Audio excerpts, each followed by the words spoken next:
4 astronauts are right now farther from Earth than any human beings in history. They can see the moon with their own eyes. They flew right next to it, and they are not landing on it. No footprints, no flag, no touchdown. Now I know what you're thinking. What? Why? Wasn't the whole point to land on it? And that question, that exact question, is what this video is about, because the answer is not what you think. It is not politics. It is not budget cuts. It is not some last-minute technical failure. The real answer reveals something far more important, something that completely changes how you understand what just happened on April 1st, 2026, when NASA launched Artemis II.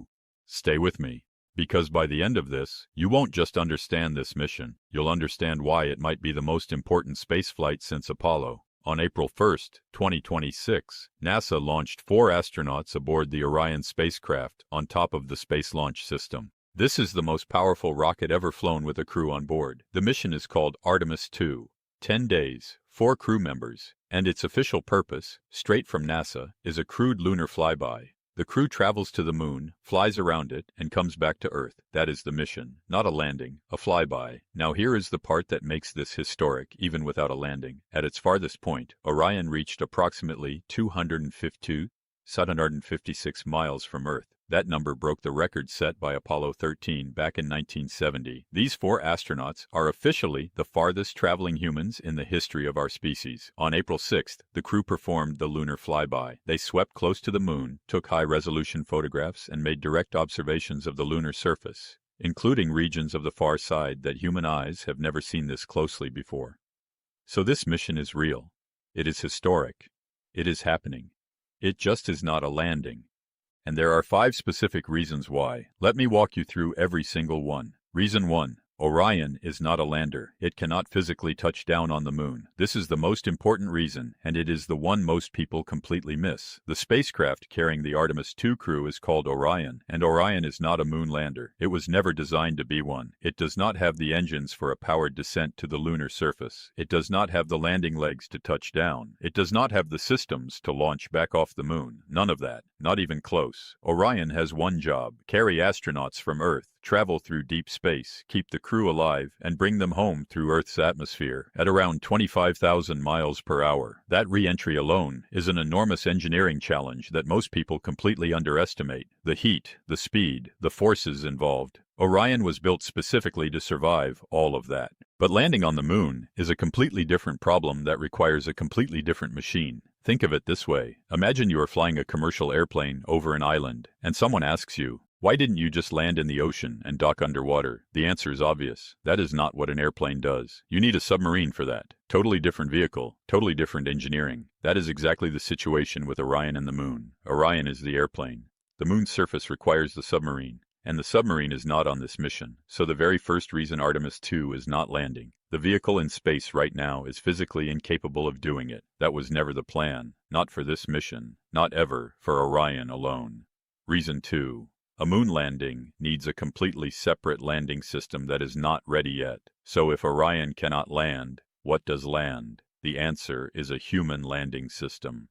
A dedicated lander spacecraft built specifically to descend from lunar orbit down to the surface, operate there, and launch back up. And here is the thing. That lander is not something you just strap onto Orion and go. It is an entirely separate vehicle. For the Artemis program, NASA contracted commercial companies to develop these landers. SpaceX is building one called Starship HLS. Other companies are involved too. But here is the reality. As of right now, these landers have not been tested anywhere near the level needed to trust them with human lives on the moon. The full landing system, descent, surface operations, ascent back to orbit, docking with Orion. None of that chain has been proven with crew aboard. And in February 2026, NASA made this completely clear when they updated the entire Artemis roadmap. They added a brand new mission, Artemis III, in 2027, specifically to test the commercial landers in low Earth orbit before anyone tries to use them near the actual moon. Read that again.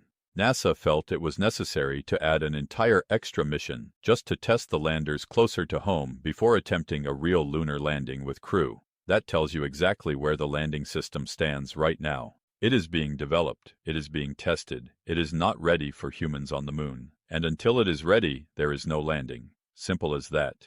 Reason 3. A moon landing is not one step.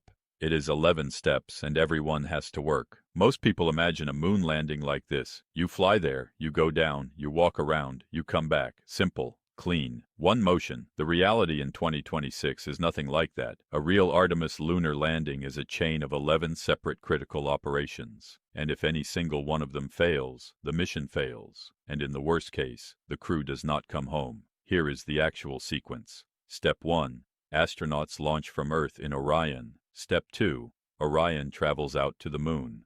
Step 3. Orion has to find and dock with a separate human landing system already waiting in lunar orbit. Step 4. Part of the crew physically transfers from Orion into the lander. Step 5.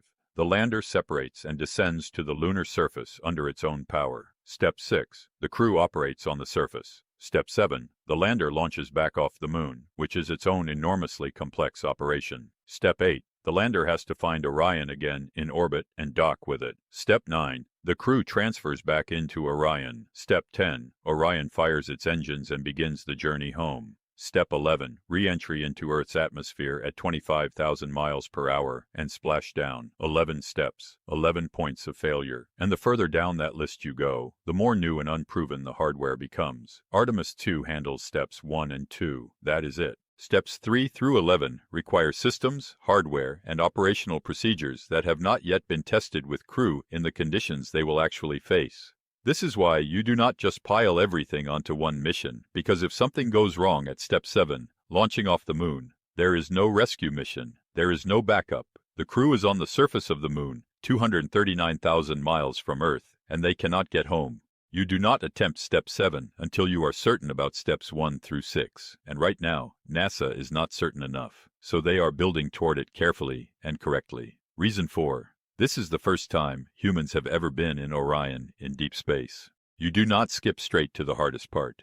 Artemis I launched in 2022. It flew Orion all the way around the moon and back. It was a complete success, but there was no crew on board. It was an uncrewed test flight. Artemis II is the very first time human beings are inside Orion beyond low Earth orbit. The first time ever. That alone makes it one of the most significant missions in decades. And here is something most people do not think about. A spacecraft behaves differently when people are living inside it. Life support goes from being a system on a checklist to being the air the crew is actually breathing. Thermal control goes from a performance metric to the difference between the crew surviving or not. Communications become the crew's only connection to Earth, 239,000 miles away. Every single system has to be verified with real humans aboard in the real deep space environment before you trust those systems with a mission 10 times more complex than a flyby. Think about it from a basic logic standpoint. If this is your very first crewed Orion flight in deep space, and it is, why would you simultaneously attempt the most dangerous, most complex, most failure-prone part of the entire program on that exact same flight? You would not. Nobody rational would. You prove the foundation first.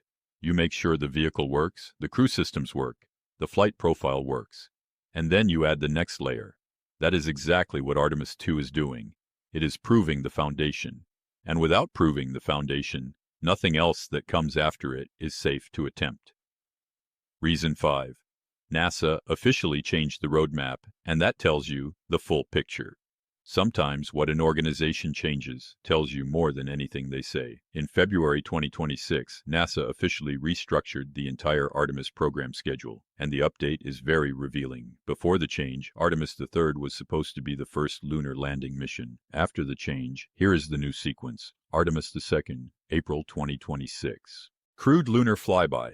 Testing Orion and SLS with astronauts in deep space for the first time. That is right now.